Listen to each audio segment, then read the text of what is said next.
বিধায় আমার মাও আমার কাছে পছন্দ আমাকে করেন না। আমি যেটি কথা বলবো, যে কারণে আজকে দাঁড়াচ্ছি, যে নৃশংস ভাবে লাবলুকে দিন দুপুরে হত্যা করলো, এই হত্যার প্রতিবাদেছি। কি কারণে? ন্যায় বিচারের স্বার্থে। কিন্তু ন্যায় বিচারের স্বার্থে যদি কথা ব্রিটিশের আমলে ব্রিটিশের আইন চলতে পারে, এই মাত্র 2 টাকা গেলে বলে সেগুলো আসামি। আজকে কত সালে জন্ম নিয়েছেন? পুলিশ কোন সালে জন্ম নিয়েছেন?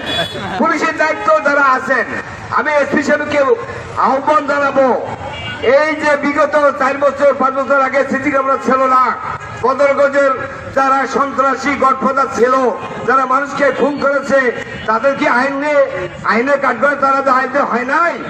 কিন্তু আমি এসপি সাহেবকে জানাতে চাই, বদরগঞ্জের প্রশাসন, আমি যদি কথা বলি তারা নারাজ। আমার কথা বদরগঞ্জের প্রশাসন যারা খুন করলো তাদেরকে দিন দুপুরে তারা ঘুরে বেড়াচ্ছে, এখনো ঘুরে বেড়াচ্ছে, অথচ প্রশাসন নীরব হয়ে আছে। এই কথাটা বললেই এই আবু জার গাফফারি, আমি কারেন্ট মন্টু, আমি সাংবাদিকতা করি, আমি তথ্য নিয়ে আমি কথা বলি। আজকে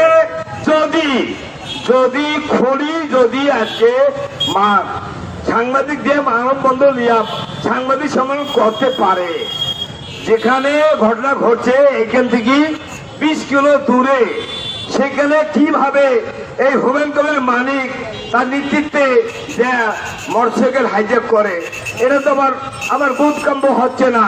তাই আমি বলতে চাই যে হুমায়ুন কবির মানিকের বাড়ি কোথায়, বদরগঞ্জবাসী দেখাতে চাই।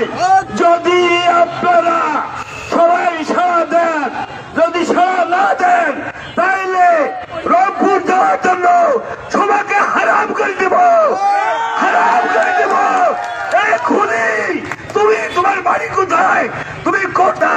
রংপুর জেলার আমি এই বিএনপির যারা নেতৃবৃন্দ আছেন তাদেরকে আমি আহ্বান করব, এই মানিক কে, উনি কোথায় জন্ম, কিভাবে আনছেন, কেন আপনাদের কাছে আশ্রয় নেয়, কেন মুশ্রয় নেয়?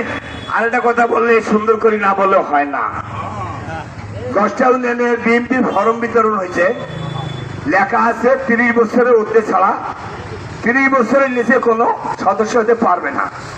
কিন্তু ফজলুরবাবু এনার সুযোগ পায়া, উনি বিএনপির আহ্বায়ক, তো উনি সুযোগ পায়া এই 30 থেকে 40 লক্ষ টাকা এই ফরম বিক্রি করে কামাই করলো।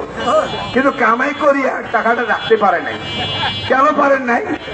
তার কিছু ডাইনি ব্যাগ, কিছু ছত্রছায়ার লোক থাকে, তাদেরকে দিতে হয়। এই জন্য মুন্ডা একটা কথা বলছেন, তার যে জন্মভূমি রামনাথপুর ইউনিয়নে, সে কালকে বাদরের মতন মুখ খেল করিয়া সে ট্যাক্সিঘাট থেকে বদরগঞ্জ চলে আসে। আজিজুলের বাড়ি ওই রামনাথপুরে ইউনিয়নে, কুত্তের মতন মুখ খেল করে চলে আসছে। আমার কথা হলো যে যদি আমার হুমায়ুন কবির মানিকের বুদ্ধি যদি একটু আসর আসে, আমি আপনাদেরকে ডিক্লেয়ার দিলাম, রংপুর যাইতে, রংপুর যাওয়া হতো তোরে থাক, রংপুর কোন বাবার শক্তি নাই, এরশাদ ব্রিজ পার হবেন।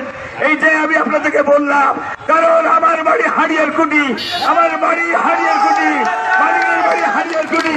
আমি আমার স্ত্রীর শপথ করি, আমি তার কাছে মহারানার মাপ দিচ্ছি যে আমার মৃত্যু ঘোষণা আমি করেছি আজ থেকে 20 বছর আগত।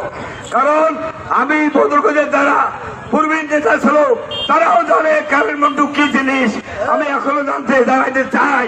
আমার হুমায়ুন কবির মানিককে যদি সামান্য কোথাও আসল হয়, তাহলে বদরগঞ্জবাসীকে দেখে দেব, বদরগঞ্জবাসীকে দেখে দেব কিভাবে দেশে আন্দোলন করতে হয়, বদরগঞ্জে আন্দোলন করতে হয়। বদরগঞ্জবাসীকে আমি দেখিয়ে দেব, দোকান পাট থেকে শুরু করে সবাইকে আহ্বান জানাবো যাতে করি